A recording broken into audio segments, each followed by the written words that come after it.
Merry meet YouTubers, this is Lady Grave Dancer, and I'm Sunday's host here on Witches of the Moon. Today's video is about tools that we use in our practice and what we use them for. So I'm going to show you some of my main tools that I use on pretty much a day-to-day basis, and that's about it. But remember, even at the end of this video and any other videos that you watch, you don't have to have any of these tools to be a witch or to practice. You don't have to. All you have to do is have your mind. Just remember that. Always remember that. Alright guys, let's get started. Let's go. So I hope you can see this. Let's start over here. This is my Divination center, if you will. It's an altar area, and the tools that are over here are, of course, my spirit boards. This one was the one that was made for me by Sunshine Morning Ray. Y'all know who she is. Everybody knows who she is. That is a tool that I use along with my other spirit boards as well. I just love using these. This one does not leave the house. My Ouija board, I do take it with me. So, of course, for divination, to talk to my spirit guide, just to get a little guidance when I need it. Spirit board, that is definitely a must when it comes into my working tools. So I just love my boards very much. So, and that one glows in the dark. It's very cool. They used to have a pink one, and by the time I got to Toys R Us to get it, it was gone, and I haven't seen it since. So if anybody sees a pink one, I got my eyes out for that one. Okay, so while we're over here in my divination area, another tool that I like to use is my pendulum. Let me pull out my pendulums. Here is where I keep my pendulums, and I got different ones, and I not only use them for divination. Not only do I use them for you know, divination, but I also use different ones for different healing reasons. Which if you go back to any of my videos, you'll see that. But I use them for if I have a headache, if my hand is hurting, anything like that. So pendulums. Okay. Part of my magical tools, I would have to say, are candles. Here's a candle here. Let me see, get some light going on here. Here's just one particular candle. In this candle, you can definitely write in it what you want it to do, or if you have a person's name you want to write into it, you know, or whatever. If you're just lighting it for healing energies, things like that. Candles are really good for that purpose. I keep a bunch of candles. I light them for just about everything. They're always lit all through my house. So, yeah, candle magic. It's not supposed to be a show and tell video, but I don't think there's a lot that I can tell you. I mean, if you want to do a money spell, you can use a green candle. You don't have to use a green candle. I know some people say you do, but I know for a fact that you don't, and you would write money in it, on it. Hi, Jaders. Hey, every time I'm doing a video, every time. Come here. Are you going to let me show them this candle, please? Okay, so jade has to be in the middle of everything, as y'all know. But if you want to make a love spell, you can definitely write love at one corner of the candle and the person's name on the other. Or if you don't have a particular, ouch, jade, person that you're trying to do a love spell for, you would just put love, romance, marriage, things like that into the candle. Carve it in the candle. Roll it in some herbs, you know. Put some oil on it. Make it happen. You can't eat the candle. You can't. Ugh. So yeah, that's some candle magic for you. And if you don't have these, they sell the ones in the jars at any grocery store pretty much here in Texas. So you just took my cookie. You just stole my cookie. That was so rude. Okay, my mom brought me a cookie. Anyways, the ones in the jar. Let me show you some of the ones I have here.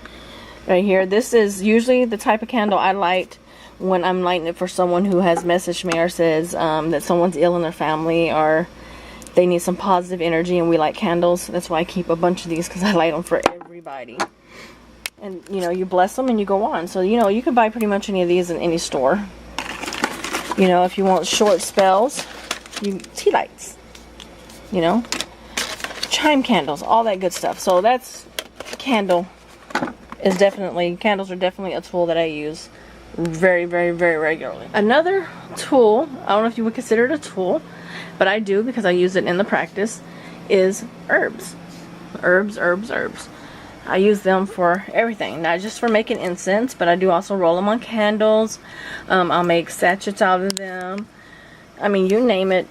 A tea, if you need tea for you know, to help you with your divination. I mean, there's just so much you can do with herbs, and herbs is something definitely I wouldn't want to be without when it comes to magical tools.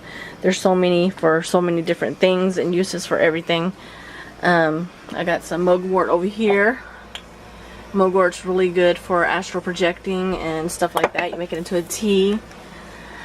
Rosemary, protection, all kinds of goodness. It's just so much that you can do with herbs. Herbs. Definitely a tool. And of course oils. Of course it kind of all gathers in together when you think about the candle, oil, herbs, the magic. It just, they're combined it together. You know, you go from there. There's another thing that I use in my practice, and that's crystals. Crystals and stones. This is a selenite sphere, and I use crystals for a lot of things when I'm doing magical workings. It's a very important tool. I use it for meditations and, you know, certain spells. I use certain types of crystals and stones. I usually keep most of them in that basket for different reasons. Whether I just wanted to purify the air, or to grab hold of the energy, or to put in whatever energy that I have programmed the crystal to have. So crystals are definitely a must-have tool in my practice. Okay, so over here I have my wand. This is my main wand that I use. It has a quartz crystal at the end. I got a mess going on here because I got a spell working here, but it's nothing I can't show.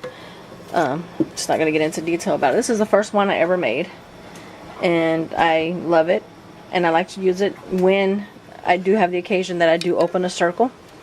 I don't like to use my athame in the form that I use my wand for, because I feel like it's more aggressive when I'm using this instead of the wand. I think it's more light.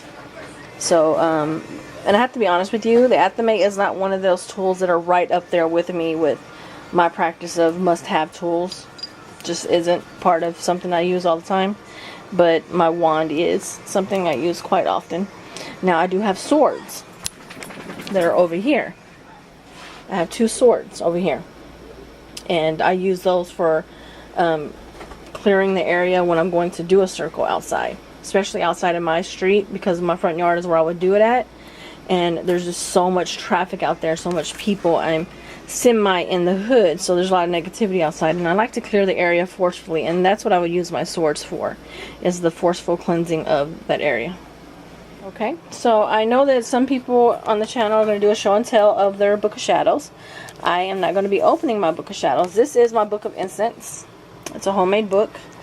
If you're subscribed to my other channel, you've already seen that. And this is my Book of Shadows that I have. I made it page by page. It started out as a cardboard box. And, yeah, I can open that first page. And then here I have citronella, lavender, and jasmine. As you can see, I put my book together. It's the first one I ever made, and I'm very pleased with it. But that's about as far in as I'm going to go with that. I have lots of stuff in there. So I've always wanted to show a video on how to make it, but it just was such a long process to make this book that, I mean, each page I cut individually. I licked each page and tore it so it would have that rough look on it. There was a lot of intent put in this book, so that's about as far as I'm going to go with the Book of Shadows. So there it is right there. Okay, so let me see if I can get this. So that is, you know, the tools that I would say that I use the most. I think my nose ring is crooked. It is. Those are the tools I think I use the most. I think at the end of the day, we all know that the main tool that you have to use is your mind.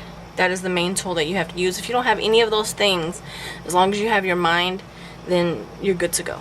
You don't have to have anything else. So I hope this is what we were asking for in the video. It's I could have showed all the other tools, but these are just the main tools. I don't even have essential oils up there in my main tools to use for magic. So I think that's it. Yeah, so if you have any questions or thoughts about this video, please leave them in the description down there in the comments, and I will answer as soon as I can. And yeah, remember, if you don't have any of the tools that are shown in any of these videos, all you gotta do is use your mind, and that is where your power is. That's where your power stands. Alright guys, Thanks for watching.